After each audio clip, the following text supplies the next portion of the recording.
പലരും ദീർഘകാലമായിട്ട് ധ്യാനിക്കുന്ന സമയത്ത് ഉള്ളിൽ ഒരു പ്രകാശം അല്ലെങ്കിൽ മറ്റെന്തെങ്കിലും ഒരു രൂപം അല്ലെങ്കിൽ കാതിൽ ദിവ്യമായിട്ടുള്ള എന്തെങ്കിലും ശബ്ദം അല്ലെങ്കിൽ മൂക്കിൽ ദിവ്യമായിട്ടുള്ള ഗന്ധം അല്ലെങ്കിൽ നാവിൽ ദിവ്യമായിട്ടുള്ള രസം, അങ്ങനെ എന്തെങ്കിലും ചില ചിഹ്നങ്ങൾ ചിലപ്പോൾ ഉൽപ്പന്നമാകും. അപ്പോൾ ആൾക്കാർ വിചാരിക്കും എനിക്ക് മുക്തി ലഭിച്ചു എന്ന് പറഞ്ഞിട്ട്.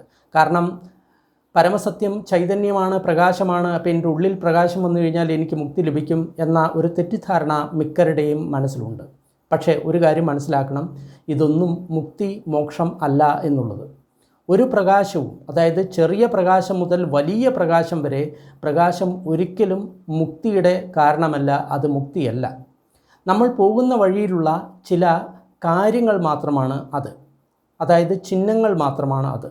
നമ്മുടെ മനസ്സ് കുറച്ച് ഏകാഗ്രമായി കഴിഞ്ഞു കഴിഞ്ഞാൽ ഇതേ രീതിയിലുള്ള പല ദർശനങ്ങൾ നമ്മൾക്കുണ്ടാകും. പക്ഷേ അവയെല്ലാം ഉപേക്ഷിച്ചു കൊണ്ടുവേണം നമ്മൾക്ക് മുന്നോട്ട് പോകാൻ.